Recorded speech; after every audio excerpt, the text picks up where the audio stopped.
Hi friends, இன்றைக்கி வீடியோவில் நான் பார்க்க போகிறோன்னா ஒரு டிஃப்ரெண்ட்டான தோசை தான். பன்னீர் ஸ்டஃபிங் எக் தோசை எப்படி செய்கிறது தான் பார்க்க போகிறோம். வீடியோவை ஸ்கிப் பண்ணாமல் பாருங்கள்.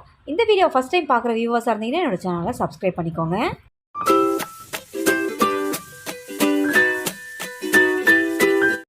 முதல்ல எக் சாஸ் ரெடி பண்ணி வச்சுக்கலாம். அதுக்கு பாத்திரத்தில் 2 முட்டை சேர்த்துக்கோங்க. நீங்கள் 6 தோசை செய்ய போகிறீங்கன்னா 2 முட்டை சேர்த்துக்கோங்க. இப்போ இந்த முட்டை கூட 1/2 ஸ்பூன் மிளகுத்தூள், 1/4 ஸ்பூனுக்கு குறைவா சில்லி பவுடர், தேவையான அளவுக்கு உப்பு, கொஞ்சமாக பொடியை நறுக்கின கொத்தமல்லி சேர்த்து இதை நல்லா கலந்து எடுத்து வச்சுக்கோங்க. முதல்ல 6 தோசை சொல்லியிருந்தேன், அதாவது பெருசாக கிடையாது, நம்ம குட்டி குட்டியாக தான் தோசையை ஊற்ற போகிறோம். அதுக்கு இது சரியாக இருக்கும். இப்போ கலந்துட்டோம். அடுத்து தோசை மாவை கொஞ்சமாக உப்பு போட்டு ரெடி பண்ணி வச்சுருக்கேன் மாவை. இப்போ இது இருக்கட்டும். அடுத்து பேன் ஒன்று ஹீட் பண்ணியிருக்கேன். தோசை ஊற்றுறது பெருசாக ஊற்றாமல் சின்னதாக ஊற்றிக்கோங்க. மினி தோசை மாதிரி ஊற்றிக்கோங்க. இந்த மாதிரி ரொம்ப நைஸாகவும் இருக்கக்கூடாது, இந்த அளவுக்கு இருக்கணும். இப்போ இதுக்கு மேலே பொடியாக நறுக்கின வெங்காயம் 1 ஸ்பூன் அளவுக்கு சேர்த்துக்கிறேன். கூடவே 1 ஸ்பூன் அளவுக்கு பொடியாக நறுக்கின தக்காளியும் சேர்த்துக்கோங்க. அடுத்து இது கூடவே 1/4 ஸ்பூன் அளவுக்கு சில்லி பவுடரும் தேவையான அளவுக்கு உப்பு சேர்த்துக்கலாம். உப்பையும் சேர்த்துட்டு பொடியாக நறுக்கின கொத்தமல்லி கொஞ்சோண்டு சேர்த்து அடுத்து துருவி எடுத்த பன்னீர் ஒரு 2 ஸ்பூன் அளவுக்கு சேர்த்துக்கிறேன்.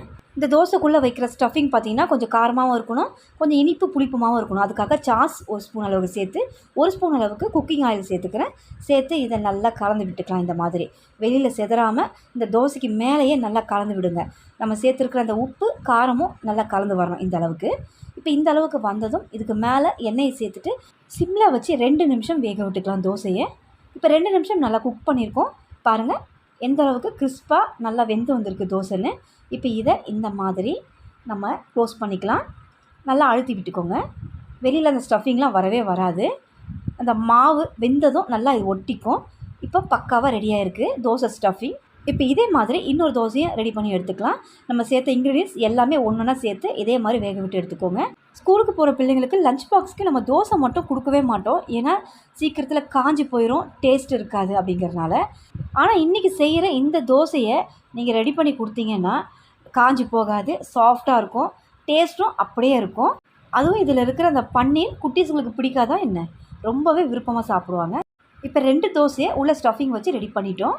பாருங்கள் வெளியில் வராமல் எந்த அளவுக்கு அப்படியே உள்ளே ஒட்டியிருக்குன்னு. இப்போ இந்த தோசையை அப்படியே எடுத்து இந்த எக் சாஸில் டிப் பண்ணிக்கோங்க. இந்த மாதிரி டிப் பண்ணி நம்ம பேனில் ரொம்ப எண்ணெய் சேர்த்துக்காமல் ஒரு 2 ஸ்பூனுக்கு மட்டும் எண்ணெய் சேர்த்து இதை அப்படியே டிப் பண்ணி அதில் நம்ம போட்டு எடுத்துட வேண்டியதுதான்.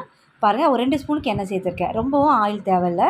இப்போ எக் சாஸில் டிப் பண்ண தோசை ஸ்டஃபிங்கை பொறுமையாக அப்படியே எடுத்து பேனில் வச்சிடலாம். உள்ளே ஆல்ரெடி அந்த ஸ்டஃபிங் நல்லாவே ஒட்டி இருக்குது அந்த மாவோட. அது இல்லாமல் இப்போ நம்ம எக்கில் முக்கி நம்ம இதை போடுறதுனால அந்த ஸ்டஃபிங் வெளில வர்றதுக்கு வாய்ப்பே இல்லை. இப்போ இன்னொன்றையும் அதே மாதிரி டிப் பண்ணி பேனில் சேர்த்துக்கலாம். ரொம்ப ஒட்டி வைக்காமல் தள்ளி தள்ளி வைங்க, சட்டுன்னு வெந்து வந்துடும். பேனில் சேர்த்ததும் ரொம்ப நல்லா குக் பண்ண விட்டுறாதீங்க. இது முட்டைங்கிறதுனால சட்டுன்னு வெந்து வந்துடும். சேர்த்து ஒரே ஒரு நிமிஷத்தில் டக்குன்னு திருப்பி போட்டு 2 பக்கம் நல்லா குக் பண்ண விட்டுருங்க. ஒரு 2 நிமிஷம் தான். 2 பக்கம் நல்லா திருப்பி விட்டு எடுத்துடணும். இந்த தோசைக்கு தொட்டு சாப்பிட சாம்பார் சட்னி எதுவுமே தேவையில்லை, இதை அப்படியே சாப்பிட்றலாம். விருப்பப்பட்டீங்கன்னா சாஸ் வச்சு சாப்பிடுங்க. இப்போ 2 பக்கம் குக் ஆயிடுச்சு. இப்போ பிளேட்டுக்கு எடுத்து மாற்றிட வேண்டியதான். அவ்வளோதான் ஃப்ரெண்ட்ஸ், பன்னீர் ஸ்டஃபிங் எக் தோசை ரெடி. கண்டிப்பாக நீங்களும் ட்ரை பண்ணி பாருங்கள். இந்த வீடியோ உங்களுக்கு ரொம்பவே யூஸ்ஃபுல்லாக இருக்கும்னு நினைக்கிறேன். இந்த வீடியோ பிடிச்சிருந்தா என்னோடய சேனலை சப்ஸ்கிரைப் பண்ணுங்கள். ரொம்ப பிடிச்சிருந்தா லைக் ஷேர் பண்ணுங்கள். தேங்க்ஸ் ஃபார் வாட்சிங்.